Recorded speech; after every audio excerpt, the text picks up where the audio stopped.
Hi everyone, welcome to channel. నేను మీ anchor Saritha. ఈ రోజు మనతో పాటు సీనియర్ డైరెక్టర్ గీతా కృష్ణ గారు ఉన్నారు. ఆయనతో మాట్లాడతాం.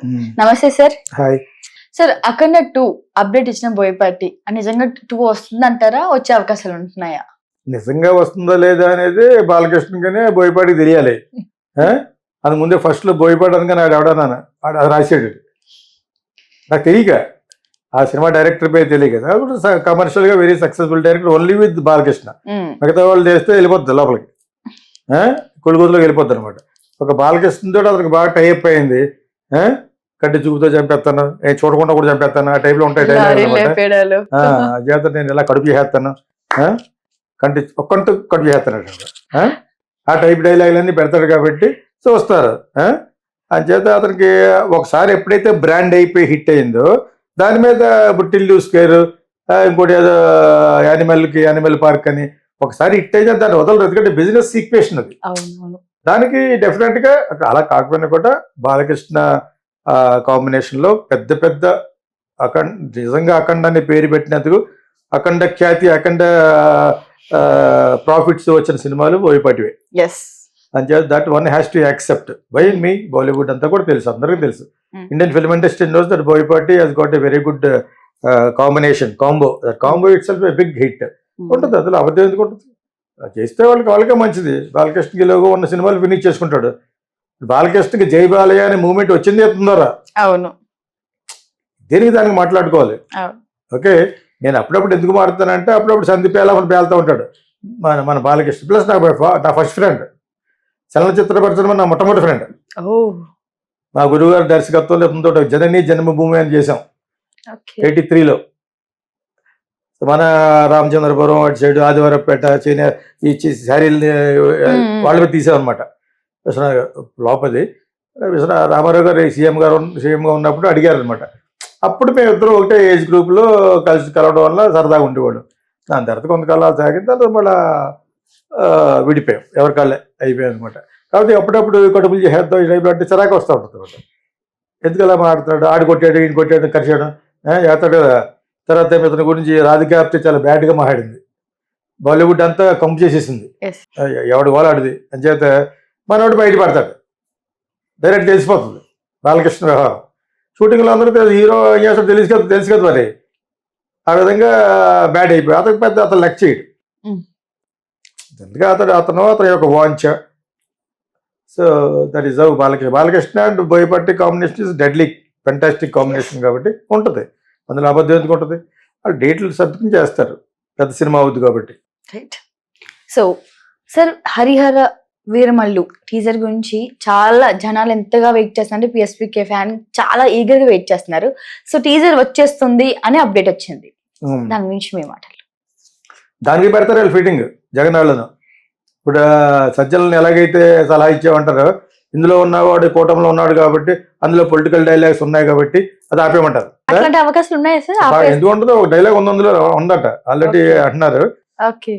ఉంటే ఉండొచ్చు. ఆ డైరెక్టర్ కూడా ఏదో విధంగా పేరు రావాలి కాబట్టి డిస్కస్ చేసి ఉంటారు. బిఫోర్ కానీ రిలీజ్ అయితే కాంట్రవర్సీ నేను నా మాట తీసుకోండి ఉంటుంది. సినిమా ఆపేయమని పెడతారు. ఈ ఈసీ ఏం చెప్పాము అని అతన్నాడు, నువ్వు ఇవ్వాలి కానీ ఏంటిది ఆపేయండి అంటాడు అనమాట. వాళ్ళంటే చూద్దా ఆపేయండి. ఈసీ ఒక ప్రధానంగా కాదు, ఎన్ని ఎందుకు ఎన్నో ఉంటాయి. కాకపోతే చెప్పలే, ఫోన్ చేసి చెప్పలేండి. నేనండి మీ ఇంటికి వచ్చి వాలంటీర్ డబ్బులు ఇచ్చేవాడు కదా, గుర్తున్నావు జగన్ గుర్తున్నాడు మరి గుర్తున్నాడు అంటాడు. ఎవడు ఆపగలది? ఫోన్ ట్యాప్ చేస్తాడా చంద్రబాబు నాయుడు ఈసీ కలిసి? ఇవన్నీ సిల్లీ. ఇది ఆపడం ఏంటి? ఇంటికెళ్ళి డబ్బులు ఎవడో ఇస్తాడు, పోనీ ఫోన్ చేస్తారు. ఆడ అడుగుతాడు ఫోన్ చేయమని, అది వెళ్ళిపోయినా చేస్తాడు. వాళ్ళందరూ ఫోన్లు ధర ఉంటాయి కదా. పెన్షన్ తీసుకునేవాడు, ఇంకోడు ముసలివాడు మొక్కోడు తెలీదా, కొన్ని 100 సార్లు చేస్తాడు. ఆడు అవసరమైతే ఆడు ఓటేసి ముందు కూడా చేస్తాడు. బాగా ఓకేవా అంటాడు అనమాట. అవి ఎలాగే జరుగుతాయి. ఇవన్నిటితో పాటు పడాలి. ఓడిపోతే ఏమంటారంటే ఆ ఈవీఎం బాక్సులు మీకు పెట్టేస్తారు. పవన్ కళ్యాణ్ చంద్రబాబు కలిసి నగ్గితే అంటారు. ఓడిపోతే మిషన్ లేదు పెట్టాడు జగన్ అంటాడు అనమాట. ఇవన్నీ వినబోతారు రాబోయే హైలైట్స్ అనమాట. నేను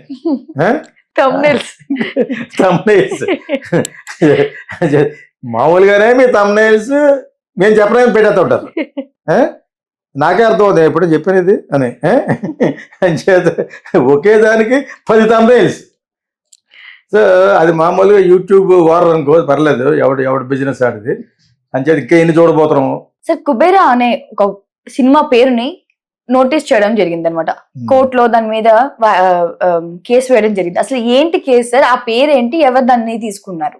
దాని విషయం మీ గురించి వివరణగా. యాక్చువల్గా ఫిలిం ప్రొడక్షన్ వాళ్ళు మాకు చెప్పకుండా చేశారని ఎవడో కేసు వేసాడు.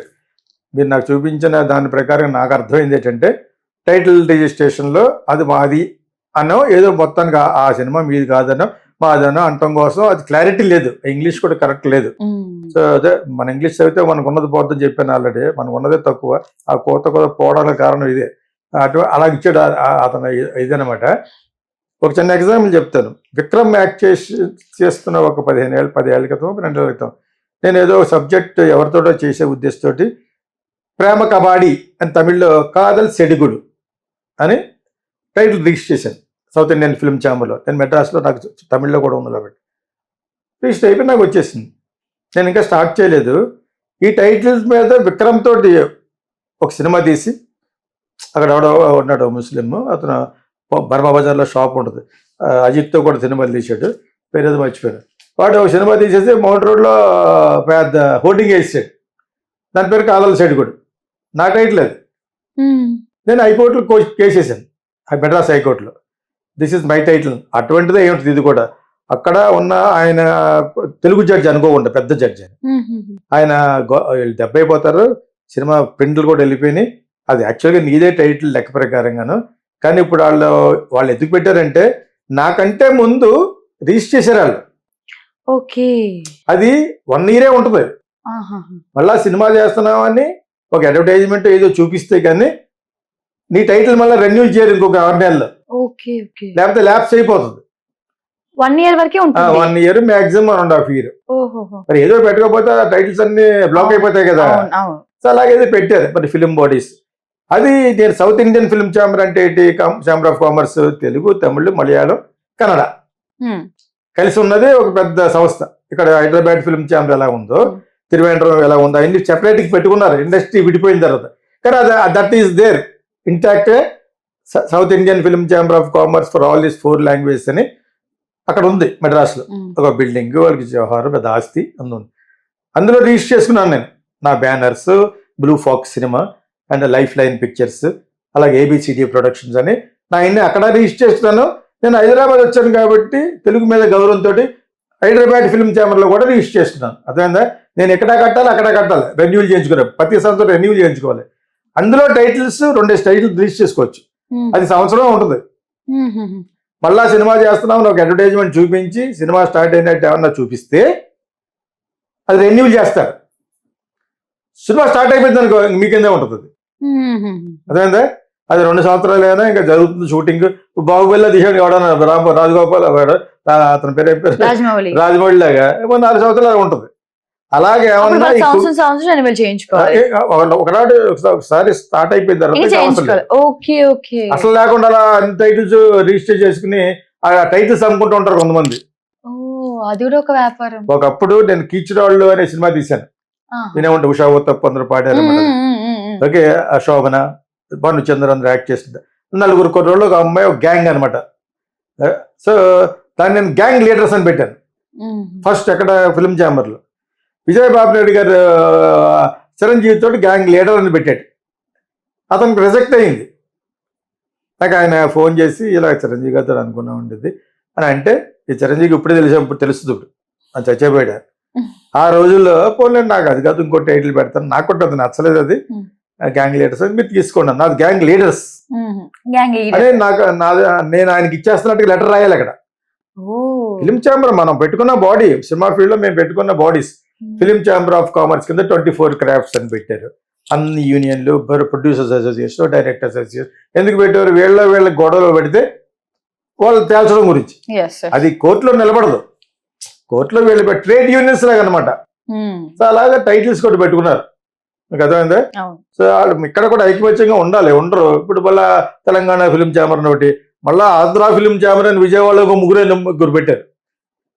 అయితే ఒక 500 పెడితే రిజిస్టర్ చేసుకోవచ్చు. అలా ఉండటం వల్ల మనమే లోకువైపోతాం యాక్చువల్గా. కాదు, మెయిన్ ఇదే హైదరాబాద్ ఫిల్మ్ ఛాంబర్ ఆఫ్ కామర్సే తెలుగు వాళ్ళకి, and south Indian film chamber of commerce Madras. అది 4 లాంగ్వేజ్, తెలుగు, తమిళ్, మలయాళం, కన్నడ. అందులో ఈ తమిళ్ ధనుష్ చేస్తున్న సినిమా ధనుష్ని పెట్టి ఎవరో తీస్తున్నారు, దానికి శేఖర్ కమల డైరెక్టర్. ఈ వేసినోడు ఎవడో కేసు టైటిల్ రిజిస్ట్రేషన్ చేసినోడు వేసాడా, ఎవరు వేసాడో చాలా క్లారిటీ తక్కువగా ఉంది. టైటిల్ గురించి అడిగితే ఇప్పుడు నేను గొడవ పెట్టాను కదా కాదల్ సెడ్గుడు అని ఆ విక్రమ్ సినిమాకి. అప్పుడు నేను ఎందుకేసానంటే ఆ ప్రొడ్యూసర్ అక్కడి నుంచి ఫోన్ చేసి అది యాక్చువల్గా నాదండి టైటిల్, నేను రెన్యూ చేసుకోవడం మర్చిపోయింది, ఇప్పుడు నాది, అదే మీరు రిజిస్టర్ చేసుకున్నట్టున్నారు అని చెప్పి అక్కడ వరకు బాగున్నది. అది నాకు వెంటనే లెటర్ ఒకటి పంపించేస్తే నేను తీసుకుంటాను. అడిగే పద్ధతి అదేనా? ఎవరితో మాడుతున్నాను నన్ను? నిన్నగా మొన్న వచ్చి పాండి బజార్ వచ్చి డైరెక్ట్ అయినా ఉన్నా వేరా నన్ను కేసేసాను. ఆ రోజుల్లో 40,000 కట్టి కేసేసాను. నాదే స్ట్రాంగ్, నాదే టైటిల్. వీడు వచ్చి ఏడిస్తే ఆ తమిళ ప్రొడ్యూసరు యాజ్ స్టేజ్గా నా సినిమా లేట్ అయిపోయింది. విక్రమ్ యాక్ట్ చేసిన సినిమా అదే యాజ్ స్టేజ్గా లేట్ అయింది.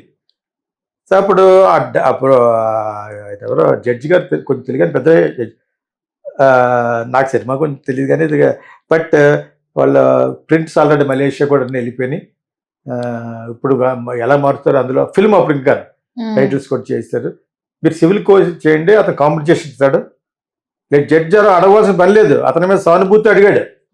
నేను హైకోర్టు అడిగితే ఓకే సార్ మీరు చెప్తున్నప్పుడు ఇంకేంటని చెప్పేసి వదిలేసుకున్నాను. అది వాదించింది జయలలిత. నష్టపరిహారం అట్లాంటివి ఏమి ఉండవు సార్? అంటే మీరు ఇప్పుడు అడుగుతారు, కొంతమంది అడుగుతారు, మన ఆ స్టేజ్ లో లేము కాబట్టి అడగకూడదు. అంత కూడా లేదు, ఎప్పుడు కూడా ఎవడన్నా టైటిల్ అమ్ముకోవడం ఏంటి అసహ్యం కదా. అది కొంతమంది ఉంటారు బేవర్స్, అందులో కూడా బేవర్స్ వాళ్ళు ప్రొటెక్షన్ లో రిజిస్టర్ చేసుకుంటారు. నువ్వు ఆల్రెడీ చిరంజీవికి ఏదో పెడతారు తెలిసి గవర్నమెంట్ ఏతరీడు వాళ్ళు వచ్చి అడిగినప్పుడు 2 లక్షలు 3 లక్షలు ఇస్తారండి. మీకు అర్థమైంది? ఇప్పుడు అందుకే త్వరగా టైటిల్స్ రిలీజ్ చేయరు కదా సార్, అందుకునేమో ఎప్పటికీ చేయకుండా ఉంటే అర్థం అవదు. అలా చేసిన ప్రాబ్లమ్ ఇలా చేస్తే నేను రామోజీరావు గారికి ఒక సబ్జెక్ట్ చేశాను ఎప్పుడు ఒక 15 ఏళ్ళ క్రితం. అప్పుడు కేవీ రావు అని వాళ్ళు దానికి ఇన్ఛార్జ్ అనమాట ఉషాకిరణ్కి. ఊహలు గుసగుసలాడే అని సబ్జెక్ట్. ఓకే, అది ఒక పాటలని తీసుకుంది, అది ఎన్టీ రామారావు గారి పాట నుంచి. ఆ పాట కొట్టడం చాలా ఇష్టం నాకు ఎప్పటికీ కూడా. నేను దాని మీద 2 love story, engineering college student medical college స్టూడెంట్కి ఏదో లవ్ జరుగుతూ ఉంటుంది చెప్పాను. సబ్జెక్ట్ ఇది కాదు, అది ఫిలిం ఛాంబర్ బుక్స్ ఉంటాయి, అకౌంట్ చూడాలి. ఆ బుక్స్లో అనౌన్స్ చేస్తారు మన రిజిస్ట్రేషన్ అని. అలా చేసినప్పుడు ఆ బుక్లో ఉంటుంది ఊహలు గుసగుసలాడే బ్లూ ఫాక్స్ సినిమా అని. ఓకే, అదే రామోజీరావు గారు తీస్తే ఉషాకిరణ్ నేను లెటర్ రాసి ఇవ్వాలి, ఇది మీకు ఇస్తున్నానని చెప్పేసి. ఓకే, అది వర్కౌట్ అవ్వలేదు, దేనికో కారణాల వల్ల వర్కౌట్ అవ్వలేదు. అది జరిగిపోయిన 7-8 సంవత్సరాలకి అతను అబ్బాయి ఎవడో నాకు పొడుగ్గా ఉంటాడు, ఎవడో ఆర్టిస్ట్, అతని సినిమా వచ్చింది ఊహలు గుసగుసలాడే. అవునవునవును, ఆ హీరోయిన్ రాశి కన్నా అబ్బాయి పొడుగ్గా ఉంటాడు కదా. సో అతను ఎక్కడ నాకు ప్రివ్యూలో కలిసి రావే అన్నాడు. ఇప్పుడు ఉంటాడు నాగశౌర్య సార్, నాగశౌర్య కాదు, నాగశౌర్యలాగా ఉంటాడు. అదేదో ఇంటి పేరు ఏదో వస్తుంది అతనికి, పేర్లు మర్చిపోతున్నాను. సో అబ్బాయి ఆ సినిమా హిట్టే. సో అతను నీకు టైటిల్ ఎవరు ఇచ్చారే అన్నాను. అంటే మీకు రావడానికి ఏదో ఛాంబర్ బుక్లో చూసావు నువ్వు, నాది ల్యాప్స్ అయిపోయింది, రెన్యూల్ చేయించుకోలేదు. నేను ఎప్పుడో చేశాను, ఎవరి కోసం చేసిన సబ్జెక్టు మళ్ళీ వెళ్ళిపోద్దేమో రామోజీ ఉషాకిరణ్కి వెళ్ళి చెప్తున్నాం కదా అని చేశాను. అది ఎప్పుడైతే వర్కౌట్ అవ్వలేదో రామోజీరావు గారికి నేను మర్చిపోయాను. అది ఆ బుక్లో ఉంటాయి, ఫిలిం ఛాంబర్ బుక్ పంపిస్తాను నాకు ఎవ్రీ మంత్ అందరికి, ప్రొడక్షన్ లో డబ్బులు కట్టిన వాళ్ళందరికీ ఒక్కొక్క ఫిలిం ఛాంబర్ ఆఫ్ కామర్స్ అని పుస్తకం పంపించి అందులో లేటెస్ట్ గా రిజిస్ట్రేషన్ టైటిల్ చేస్తారు. ఆ బుక్ లో చూసి పెట్టుకుని ఉంటాడు అతను. సైమల్టేనియస్ గా థాట్కి వచ్చే టైటిల్ కదా అది, అర్థమైంది మీకు? ఎందులో చూస్తేనే పెట్టింది అనమాట, సబ్జెక్ట్ అది కాదు. ఈ సినిమా వేరే సబ్జెక్టు. ఆ విధంగా వీళ్ళు టైటిల్ రిజిస్ట్రేషన్ కానీ ఇది కానీ ఉంటే, వీళ్ళు చేసుకుని ఉంటే, తెలియకుండా శేఖర్ కమలాళ్ళు ఆ ప్రొడక్షన్ చేసి ఉంటే, మాకు తెలియకుండా ఏదో ప్రొడక్షన్ చేస్తున్నట్టు అన్నారో, ఇంకా ఏమన్నా లోసుకుందాం మటుకో నువ్వు చూపించిన దాంట్లో మటుకు క్లారిటీ లేదు. Why did they go to high court for what? Only for the sake of title which was registered in their name has been used by Sekhar Kammula and Dhanush, దాని గురించా or anything else is there అంటే clarity లేదు అందులో. But వాళ్ళు వెళ్ళారు కోర్టుకి, వెళ్ళటం ఎవరైనా వెళ్ళొచ్చు, ఏముంది కోర్టుకి ఒక కంప్లైంట్ ఇచ్చి నోటీస్ ఇవ్వాలి. కోర్టుకి వెళ్ళక ముందు నోటీస్ ఇవ్వాలి యాక్చువల్గా. ఆ టైటిల్ అలాగే నన్ను తమిళని అడిగాడు, కానీ అతను అడిగిన విధానం చాలా పొగరుగా ఉంది కాబట్టి మీరు లెటర్ పంపించేస్తే నేను నాది అయిపోద్ది అనమాట. నువ్వు ఎందుకు పెట్టావు, నీకు కావాలా, నీ ఫిలిం ఎంతవరకు వచ్చింది అడగాలి కదా. అడగకుండా అడుగుతాడు ఫర్ ఆర్డర్ బర్బా బజార్లోకి వచ్చినాయి మనబడా అని కోర్టుకి కేసాను అనమాట. నాతో మర్యాదగా మాడితే మర్యాదగా ఉంటుంది, మర్యాద తప్పితే 100 రేట్లు అమర్యాదగా మాడతాను నేను, అది నా పద్ధతి. అది అని కేసు వేసాను. మళ్ళీ కాళ్ళబేరంగా వచ్చి ఏడు మొంగుతో వచ్చాడు కోర్టుకి. వస్తే అప్పుడు ఆయన సుభాష్, ఆయన పేరు రావట్లేదు ఎప్పుడు, సుభాషన్ రెడ్డి ఆయన జడ్జి, రిటైర్ అయిపోయి ఉంటారు.